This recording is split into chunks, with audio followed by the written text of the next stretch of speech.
an interfaithless marriage. I am here to talk to you all today about hope.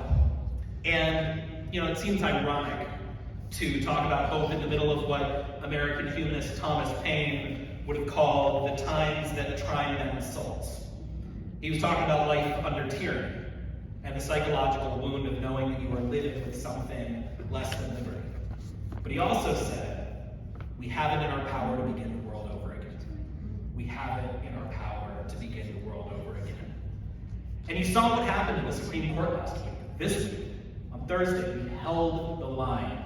We're not going to have religious charter schools in Oklahoma. We're not going to have them anywhere in the United States. And those of you who are watching the AHA closely saw another legal victory this week in Tuesday, where we won our lawsuit against the city of Ocala, Florida. They settled. They have agreed that they are not going to, they're going to let the lower court ruling stand that says the Christian prayer vigil they hosted with city funds is unconstitutional. And another great announcement in the last week is that the Congressional Free Thought Caucus, which we helped start 7 years ago to organize Congress members on Capitol Hill to defend the secular foundations of government, has grown 40% since the inauguration. Because humanists have always done this. We've always been resistant and persistent. John Dewey, one of the founders of the AHA and the philosopher who is largely responsible for building the foundations of public education, modern public education in America, which is why the right hates it so much. In the first pages of his book, Democracy and Education, he talks about the difference between living and non-living things. The difference is that life makes an effort to sustain and protect itself in the face of challenge. A rock, if you exert force on a rock, the rock absorbs the force. If it can't absorb the force, it breaks apart. It makes no effort to avoid the force, put itself back together. But people, when we talk about, feeling an injury to our physical or moral selves, we try to absorb it, we try to sustain it, we try to avoid it, we grow from it. That's what separates life and not life. Humans adapt, animals adapt. Humans find ways to turn our pain into inspiration, and that inspiration into solutions. Even plants reach towards the light. So other traditions might tell us in the face of challenge or horror to be passive, to wait for someone to come and save us, to accept the hand we've been dealt, to believe that our bodies and our lives were designed for a purpose that is not our own.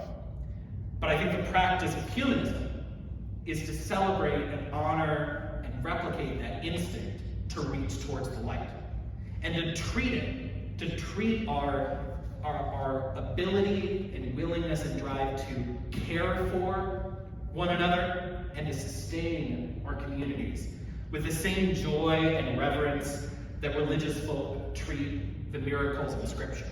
Perhaps even to recognize that if a miracle is an act that defies logic or expectation in a way that creates joy and well-being, then if you look at history, and if you look at what the human mind is capable of, humans are not the recipients of miracles, we're the creators of them. Humanity is enough. A lot of people ask me how I got the name Fish, which is kind of funny because I don't go around asking people like, how'd you get the name Pete? But I get it, it's a unique name, I understand. And it's funny. As many of you have intuited, Fish is not my given name. No parent would name their child that. My parents made me something worse, and I had to take matters into my own hands. My name is, get ready for this, Fortney Hillman Stark III. You know how some names just sound Republican? Have you ever heard someone with 3 last names and a Roman numeral say, oh yes, I'm giving my share of Papa's estate to Black Lives Matter? My father, Fortney Hillman Stark Jr., many of you know him as Pete. He went by that name most of his life, the frickin' traitor. Pete Stark, the first open atheist, open humanist to serve in the U.S. Congress. And he didn't go by the name Fortney except for a brief period when he was about my age, when he was just starting out. He thought it made him sound dignified, until he went on local television for an interview, and the anchor introduced him as local businessman Fartney Stork. Then he had a son and named him Jeff. I have an older half-brother named Jeff for some reason. And I came along and he decided, like that old, anyone know the old Johnny Cash song, The Boy Named Sue? Trying to teach me a lesson about resilience. I got the name Fortney Homenstark III, and I didn't realize that his name was liability until I went to first grade. And if you'd like some tips for getting beat up in the first grade, try coming in with no athletic ability and tortoiseshell glasses and a mother who dresses you in the LL Bean catalog, and a babysitter's club book buried deep in your backpack, and the name Fortney Homenstark III. I was getting my ass kicked up and down the first grade hallway, and I decided at a certain point, I wasn't going to put up with this. I really had two options, which were change my name or learn to fight. And in my family, you could be a lot of things. You could even be religious. It wasn't encouraged, but you could be. But you had to be a pacifist. And so, not wanting to get disowned, I only had one option. And so I went around looking for new names for myself. And I was sketching out ideas on the back of a dot-to-dot of Martin Luther King, which is now something you can't put in the schools in Florida. And I wrote down my initials, which were FHS, and I said, oh, that looks like fish. That's hip, that's cool, that's edgy. I bet a kid named Fish doesn't get bullied. Which was wrong. But I kept the name around. My mother this was the 90s. She had read all the good books. She said, oh, he's going through a phase of self-exploration and self-determination. Let's let it sit, and he'll be done with it in a little while. And I never stopped being done with it, because Fish Stark is a name that people remember, and Fortney Homenstark III sounds like the name of the statue they're trying to tear down in Tennessee. I spent a lot of my career prior to the AHA working in what I call applied humanism, what others might call education. As Paul said, I worked in the tech world, building apps to improve children's mental health. Before that, worked with a nonprofit that trained and funded youth activists in the global south, helping them resist tyranny and build civil society in places from Nigeria to Nepal. And I tell this story a lot because I think it is not because I think people should change their name, although we did just hire a guy who changed his middle name to Adventure. But because I think it expresses something deeply human and deeply humanist, which is that we live in a world where a lot is outside of our control. There are forces that act on us that we have no power over. A lot of our lives are shaped by circumstances, and a lot of life is figuring out how we react to those circumstances. But one thing we're always in control of is who we are, what we believe, how we define ourselves, how we choose to show up. That scares the authoritarian right. That's why it's the first thing they try to take away. That's why the ability to think differently about gender is so under attack. Because the idea of people living life on their own terms and saying, actually, we reject the religious idea that our body is made for a purpose not our own, scares them, because they know if they can't control us, they can't enact the change they want. So, people often ask me, what is humanism? And if I only have 10 seconds, I say you're a humanist if you believe in the golden rule, but not in God. And if I have a little more time, I'll talk about how we believe in humanity. We believe in human dignity, in human goodness, in human potential. That our capacity to evolve from fish and build civilizations is in and of itself an awesome miracle, and perhaps all the miraculousness we need. That we believe people are worth cherishing and fighting for, not because of an immortal soul or an intelligently designed body, but consciousness. The ability to imagine better futures for ourselves and our fellow humans from the infinite canvas of a free mind. And often, when I share that definition with people, what I hear is, well, I guess I'm a humanist. It's my deep belief that there are 45 million humanists in America who don't know it yet. The number of people who are broadly secular and broadly progressive is far greater than those who are involved in our community today. And many of those people, more than ever, are looking for something to belong to and believe in as we slouch towards a more atomized society where people know fewer of their neighbors and have fewer friends and feel less connected to the institutions they feel like have failed them. Where more than half of young people struggle with anxiety and depression and cite the leading cause as a lack of purpose and meaning, there's a vacuum that needs to be filled. I stepped into this role 9 months ago because I believe humanism is positioned to fill that vacuum, to unite millions of Americans around common identity, values, and purpose, to provide the community and identity and meaning, the self-concept, as Carl Rogers, the forefather of humanistic psychology and former AHA Humanist of the Year would say, that allows us all to have a strong and uplifting sense of who we are and where we belong. We don't just have the opportunity to grow our movement, making it more popular and diverse and politically and culturally powerful. We have an opportunity to heal for many people this American crisis of meaning and purpose. And I'm here today to share one theory of action that I hope will give us some hope and lift. One of many that we at the AHA are testing for how we attract and draw people deeper into humanist beliefs and communities. I think we've got to embrace and repeat and popularize a very simple truth, that humanism has been a driving force of American social innovation, not by mere accident, but by design, because humanist beliefs shaped the revolutionaries, the innovators, the healers, and the artists who define the American spirit. But let me talk about what we're trying to do on a strategic level. For humanism to be successfully popularized, we need to do two things. First, we need to spend far more time talking about what we do believe than what we don't believe. Part of the reason there are far more people who share our secular beliefs and identify with and participate in the secular community is because many of those people weren't interested in the new atheist movement of the 2000s, which was primarily focused on challenging religion. After all, many of the people to whom humanism are attractive are agnostics, not holding to a belief in God themselves, but unwilling to call God a delusion. And we have to remember that when people think of the most religious person they know, many of them don't think of an abusive or corrupt priest, they think of grandma.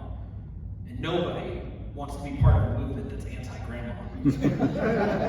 Being anti-anything is a poor basis for a movement. And people don't join movements either because of intellectual alignment. They join because it offers something to them, a sense of purpose and belonging and identity.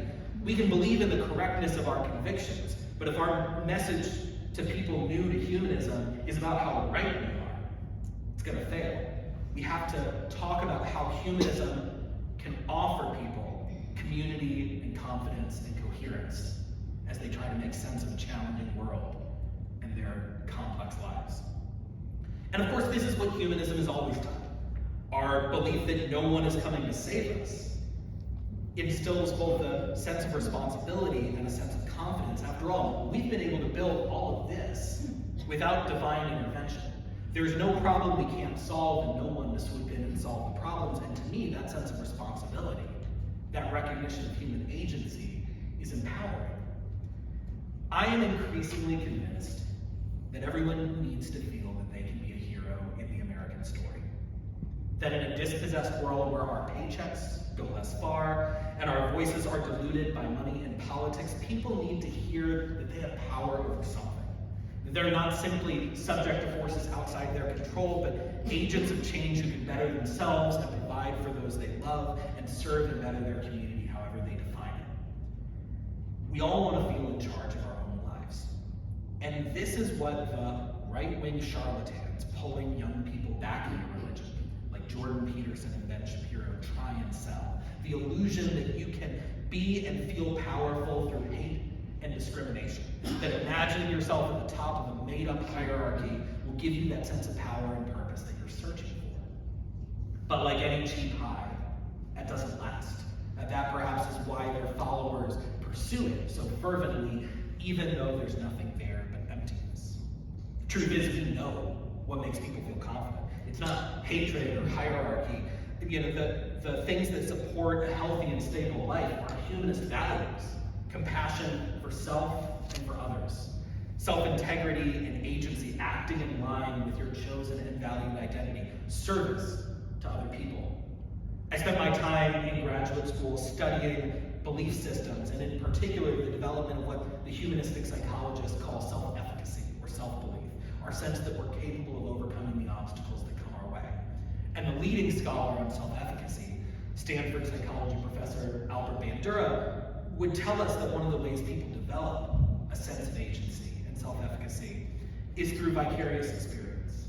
Watching people live confidently and overcome challenges through stories and observation and proximity increases our own belief in what we can do with this one brief and glorious life. And then some psychologists at the University of Exeter built on this and developed the motivational theory of role model, the idea that the stories we tell ourselves about the people we admire can drive positive identity and behavior and self-belief by giving us hope that tremendous things are possible and lighting the path for us, identifying the behaviors and mindsets that help us rise to our highest selves. And here too, I think humanism has a lot to offer. We believe in human agency and human potential. We have American humanist heroes who are models of this kind of potential. And we can encourage humanists not simply to be inspired by these heroes, but to act in line with their example, deepening their identity as humanists, their identity confirming behavior, and repairing the world as they do. And the other thing I believe is that people are looking for reasons to be optimistic about America. Having to look pretty hard for it these days, but looking nonetheless. To believe that flawed as it is, America can be a source of positive change and creativity, that there are American ideals and an American spirit that we can proudly claim as a shared heritage. And I think we have to make the argument that humanism represents the best of the American spirit. That it is the intellectual tradition of the revolutionaries who have moved America forward. Rebels who questioned the doctrines of the status quo, innovators who saw past the present and into the possible. And humanitarians who made America more equal, more welcoming, more humane because of their belief in the limitless worth and dignity of all people. Fred Edwards, who was one of my predecessors years ago as executive director of the AHA, called humanism a philosophy of imagination. Now, that might sound like a strange position for a belief system that believes rationalism is the source of empirical truth, but it doesn't mean we accept unprovable things as true. It means that at its best, humanism inspires us to imagine better lives for ourselves and futures for our fellow humans and work towards them. Humanism challenges us to refuse to limit ourselves and believe on the boundaries of the possible. And it was in this spirit that humanism created some of America's greatest inventions. That began with Thomas Paine and Thomas Jefferson, who called a new nation to cast off a king and created what Jamie Raskin calls the original American innovation, constitutional religious freedom, what Paine called the liberty of conscience, the idea that this new nation would be one of free people, and great people only if we were first one of free minds. And it continued with humanists who called the country to live up to those immortal words that Jefferson wrote but could not himself make real, the idea that all people are created equal. Without humanists, there would have been no March on Washington, no National Organization for Women, no Planned Parenthood, no Ms. Magazine, from Frederick Douglass, who reminded us that in the struggle for justice, the only reward is the opportunity to be in the struggle, to Emma Goldman, who reminded us that people only have as much liberty as they have the intelligence to want and the courage to take, to Betty Friedan and Gloria Steinem and A. Philip Randolph, who chaired the March on Washington. We have been the most consistent champions of a liberated America. And we're also the tradition, as I mentioned, of the humanistic psychologists, from Carl Rogers to Dewey to Abraham Maslow, Dr. Spock, the people who helped us better understand the human mind, who built traditions of therapy that treated people not as problems to be managed or solved, but bastions of unique potential who needed to understand their strengths and purpose and find their community to live well, who improved our system of mental health care and child care, and in doing so saved and elevated countless lives. Humanist curiosity and creativity have led us to the personal computer and the polio vaccine. Steve Wozniak, Jonas Salk, Albert Einstein have showed that when people believe the search for knowledge is liberating, not dangerous or sinful, societies can reach the highest heights of health and productivity. And humanists like Bill Nye and Carl Sagan have taught that ethic of curiosity and inquiry to future generations. Humanists transformed the boundaries of American art, from Kurt Vonnegut and Mark Twain, who changed the face of the American novel generations apart from each other, to people like Keith Haring, the TV stars today like Kristen Bell and Quinta Brunson, pushing aside tradition and reaching into the depths of the imagination to create masterworks that would bring a tear to the eye of even the most ardent rationalist. And humanists make damn good public policy. Because when you start thinking about public problems from a place of reason, compassion, and critical inquiry, you tend to end up with the right solutions. For the Dodd-Frank bill that protected us from corporate exploitation, we can thank humanist Barney Frank. For EMTALA, which protects our right to access emergency medical care regardless of our ability to pay, and COBRA, which lets you keep your health insurance between jobs or after a divorce, well, we can thank humanist Pete Stark. For defending our natural resources and the very democracy we have, we can thank Congressman Jared Huffman and Jamie Raskin today. And those folks who are defending those institutions right now are especially important because I think we all know we live in a time where we're governed by what I call the axis of nonsense. The axis of nonsense includes the bishops who erroneously believe in religious supremacy, the paternalistic idea that they can dictate the terms on which people make meaning and find inspiration. The billionaires who erroneously believe in the superiority of wealth, the idea that wealth entitles them to continue extracting more and more of our labor and energy as their profits grow and they pay us lower and lower wages. And the bigots, people who erroneously believe in racial supremacy or gender supremacy, people who can only imagine a world with themselves at the top of it. Under cover of the culture war, the billionaires, the bishops, and the bigots have built an untenable world.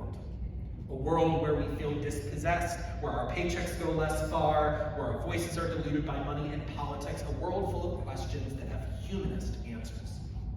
They want us to accept a world where too many people live paycheck to paycheck, able to afford less and less as their profits grow, but humanism says that everybody has a right to live with dignity. They want us to live in a world that makes us feel increasingly conditional, valued only for what we produce, but humanism says that we are unconditionally valuable just by being who we are. They want us to mistrust and suspect and despise each other. They calibrate their technologies to push us further apart for profit. But humanism says we find fulfillment and joy when we include others, not push them away. They want us confused about what to believe. They flood our phones with propaganda and lies about vaccines and climate change and gender-affirming medical care. But humanists believe that we learn about reality through science, not nonsense. So humanists have a golden opportunity right now, I think, in an age of loneliness and dispossession, to reach out to people and say, you are not alone. There are so many people who think the way you do. And you, in fact, are part of an incredible legacy. We are the intellectual tradition of America's greatest rebels.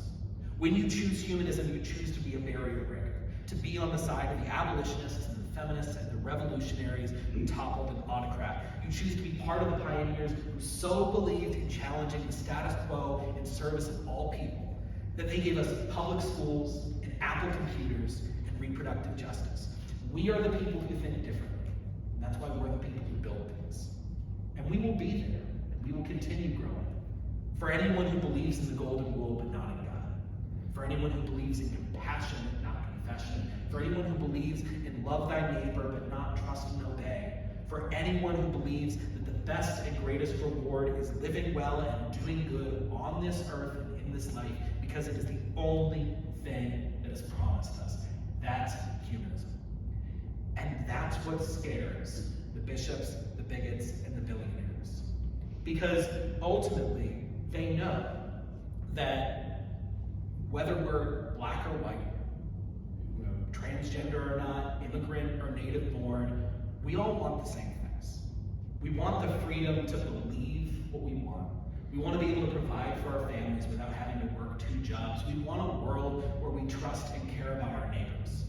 If you divide the world, if you divide America into who believes in God and who doesn't, sure, we're the largest religious minority in America, I should point out, but we're a minority nonetheless.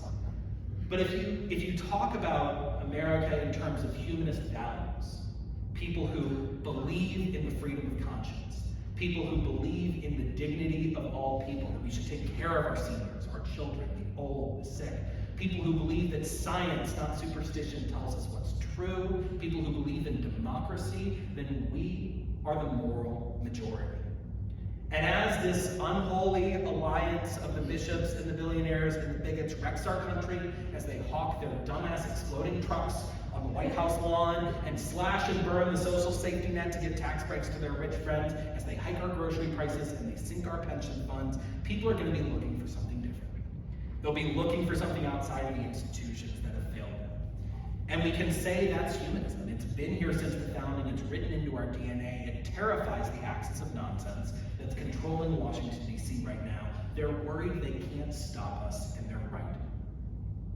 To those of you who are members of the American Humanist Association, thank you. You do a lot to support our work to fight for these values in Congress and the courts, and our work to build community and identity and meaning for millions of humanists across America. For the rest of you, I hope you'll take the opportunity to come be in the struggle with us. I will point out that we're one of the only national groups in America that doesn't charge dues to its chapters. So when you contribute to the Humanist Society of New Mexico, we don't get any of that money. So you want to be a member of both to support the work that's going on here locally. It's critical and so well done by people like Pete and Paul, and on the national level as well. It's going to take all of us. The work that we're doing is going to be uncomfortable. But the only belief system that never asks us to tolerate discomfort is relativism. And the right side of history is always found on the other side of the mountain. We've all got to make a choice about how we respond to this tenuous moment. And to paraphrase something I see on a lot of walls, as for me and my house, we will serve humanity. Thank you.